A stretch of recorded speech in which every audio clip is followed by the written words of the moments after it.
welcome to Q News Economic Bulletin. Let me start by asking you, how would you describe the overall strategy behind North Korea's latest five-year economic plan, and to what extent do these recent figures suggest it is succeeding? Well, thank you for your question. First of all, North Korea is a closed economy. The GDP, we don't have access to real information, but the GDP is anywhere between $26 billion to $40 billion a year, which is a very small GDP. But as you mentioned, the economy has improved significantly. The growth has been about 3.7% last year. So the reason for that is because now it's supplying weaponries to Russia. And the reason why this economy is improving is because it has become part of that war machine, which now is growing all the time. We have three countries now involved in war economies. One is Ukraine, the other one is Russia, and now North Korea.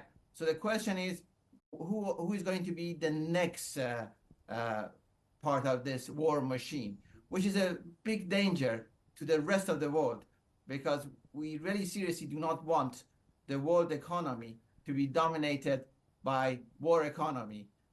This is exactly what President Trump is fighting against. He wants to spearhead peace and prosperity, but the Europeans, on the other hand, they're not interested in peace and prosperity, and they're actually doing everything to escalate the Ukraine war, which is now we see the effect of it.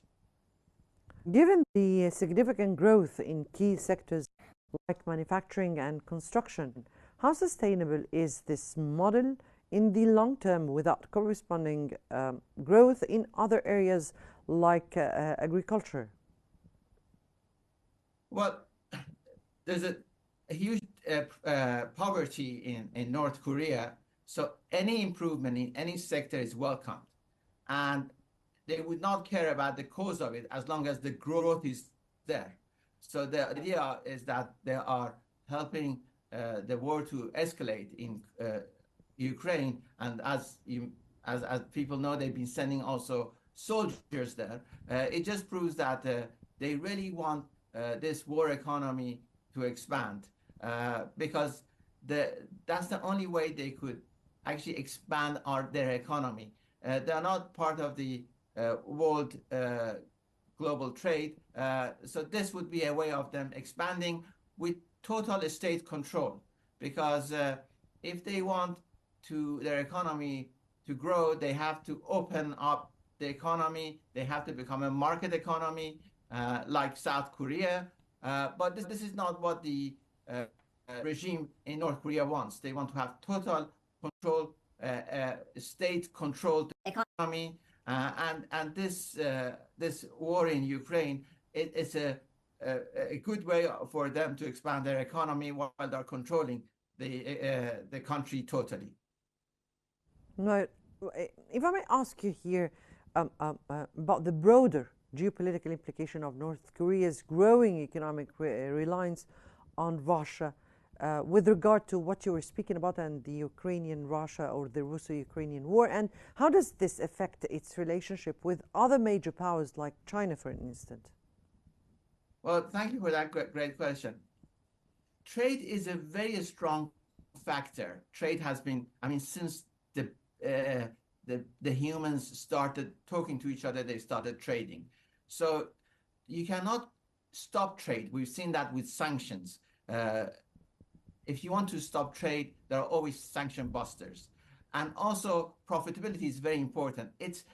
I would go as far as saying it's part of natural forces of life, trade.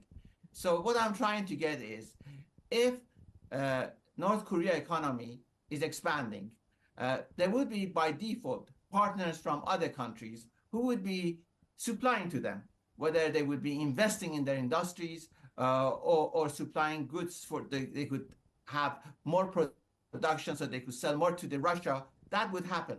So I wouldn't say that China would not be interested somehow to invest in the North Korean manufacturing or other productions, as long as they know there is a buyer at the end of it, and that would be Russia.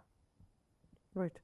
Now, with the overall external trade decreasing while exports are up, what does this tell us about the nature of North Korea's trade and its ability to circumvent or adapt to international sanctions?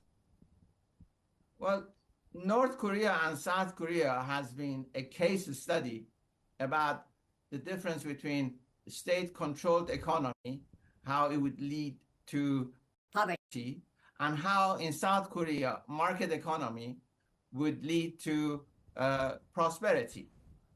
We've seen the differences. The capital per head in North Korea is $1,500, $1,500 per year. So that's how much, it's like something like $5 per day. While in North Korea is $33,000 per year.